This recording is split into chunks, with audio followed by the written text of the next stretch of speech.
Super star Rajinikanth அவர்களோட ஒட்டுமொத்த கெரியருமே இப்படிதான் இருக்க போகுது அப்படின்றத 35 வருஷத்துக்கு முன்னாடியே 2 பாட்டு சொல்லிருச்சு அப்படின்னு சொன்னா உங்களால நம்ப முடியுமா?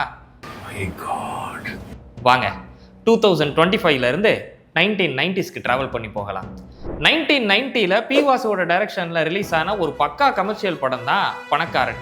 இந்த படத்துல வர்ற ஒரு 2 பாட்டுல, அதுவும் இளையராஜா லிரிக் எழுதின 2 பாட்டுல ரஜினிகாந்த் அவர்களுடைய கெரியரையும் அவருடைய சினிமா எதிர்காலத்தையும் கனெக்ட் பண்ற மாதிரி 2 வரிகளை எழுதியிருப்பாரு இளையராஜா. இந்த படத்துடைய ஓப்பனிங் சாங்கா வர்ற பாட்டு தான் மரத்தை வச்சவன் தண்ணி ஊத்துவான். அதுல வர்ற இந்த வரியை கவனிச்சிங்கன்னா இது எந்த அளவுக்கு சூப்பர் ஸ்டார் ரஜினிகாந்த் அவர்களோட கனெக்ட் ஆயிருக்குன்றதை நீங்க புரிஞ்சுக்கலாம். காத்து இருப்பது எத்தனை பேரோ உன்னிடம் தோற்பதற்கு அப்படின்னு அதுல ஒரு வரி எழுதியிருப்பாரு இளையராஜா. அன்னைக்கு அது ரொம்ப ஜஸ்ட் லைக் தட் கடந்து போயிருந்தாலும் இன்னைக்கு 35 வருஷம் கழிச்சு அதை கேட்கும்போது கூட இத்தனை வருஷத்துல தலைவர் எத்தனை பேரோட போட்டி போட்டு இன்னும் இந்த ஃபீல்ட்ல தலைவர் எப்படி நம்பர் 1 இருக்காருன்னு நம்மளுக்கு பயங்கர ஆச்சரியமா இருக்குது.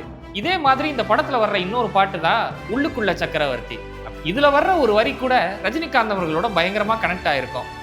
புயலாச்சு பெரும் மழையாச்சு இந்த விளக்கு இன்னும் எரியுது அப்படின்னு.